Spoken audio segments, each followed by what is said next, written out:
হরে কৃষ্ণ একাদশী বার্তা। আগামী ২৯শে মার্চ ২০২৬ রবিবার কামদা একাদশী ব্রত পালন পরদিন সকাল ৫:৫২ থেকে ৭:৪২ পর্যন্ত।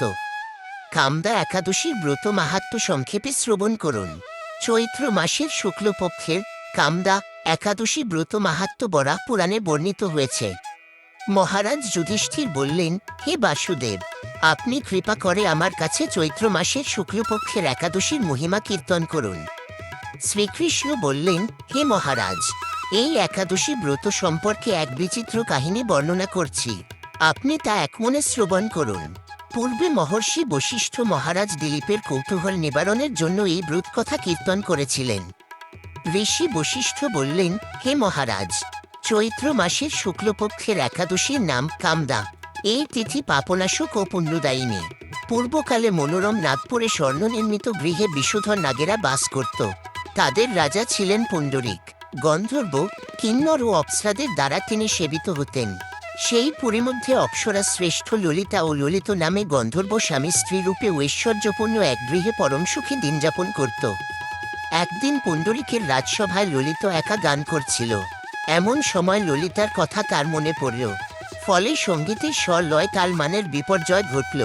কর্কটক নামে এক নাগ ললিতের মনোভাব বুঝতে পারল। গানের ছন্দভঙ্গের ব্যাপারটি সে পুণ্ডরিক রাজার কাছে জানালো। তা শুনে সর্পরাজ ক্রোধভরে কামাতুল ললিতকে, রে দুর্মতি, তুমি রাক্ষস হও বলে অভিশাপ দান করল। সঙ্গে সঙ্গে সেই ললিত ভয়ঙ্কর রাক্ষসমূর্তি ধারণ করল।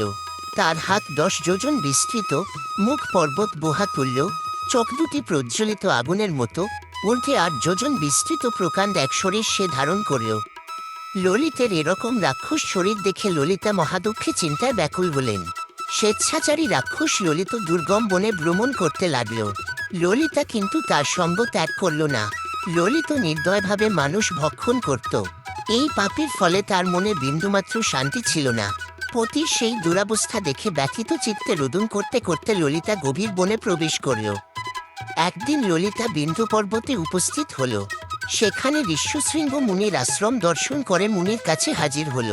তার চরণে প্রণাম করে সেখানে দাঁড়িয়ে থাকল। মুনিবর জিজ্ঞাসা করলেন, হে সুন্দরী, তুমি কে, কার কন্যা, কি কারণেই বা এই গভীর বনে এসেছ? তা সত্য করে বল। তদুত্তরে ললিতা বলল, হে প্রভু, আমি বিদ্ধন্যা গন্ধর্বের কন্যা। আমার নাম ললিতা। আমার পতির পিচাসত্ব দূর হয় এমন কোন উপায় জানবার জন্য এখানে এসেছি। তখন ঋষি বললেন, চৈত্র মাসের শুক্লপক্ষের কামদা নামে যে একাদশী আছে, তুমি সেই ব্রত যথাবিধি পালন কর। এই ব্রতের পুণ্যফল তোমার স্বামীকে অর্পণ করলে তৎক্ষণাৎ তার সমস্ত পাপ বিনষ্ট হবে। বশিষ্ঠ ঋষি বললেন, হে মহারাজ দিলীপ, মুনির কথা শুনে ললিতা আনন্দ সহকারে কামদা একাদশী পালন করল। তারপর ব্রাহ্মণ ও বাসুদেবের সামনে পতির উদ্ধারের জন্য আমি যে কামদা একাদশীর ব্রত পালন করেছি, তার সমস্ত ফল আমার পতির উদ্দেশ্যে অর্পণ করলাম। এই পুণ্যের প্রভাবে তার পিচাসত্ব দূর হোক। এই কথা উচ্চারণ মাত্রই ললিত শাপমুক্ত হয়ে দিব্য দেহ প্রাপ্ত হল। পুনরায় গন্ধর্ব দেহ লাভ করে ললিতার সাথে সে মিলিত হল। তারা বিমানে করে গন্ধর্বলোকে গমন করল। হে মহারাজ দিলীপ, এই ব্রত যত্ন সহকারে সকলেরই পালন করা কর্তব্য।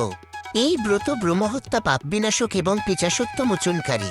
এই ব্রত কথা শ্রদ্ধাপূর্বক পাঠ শ্রবণে বাজপেয়ী যজ্ঞের ফল লাভ হয়। সুধী গৌর ভক্তবৃন্দ, আমাদের ভিডিওগুলো ভালো লাগলে অবশ্যই চ্যানেলটি সাবস্ক্রাইব করুন এবং নতুন নতুন ভিডিও পেতে বেল আইকনে ক্লিক করুন।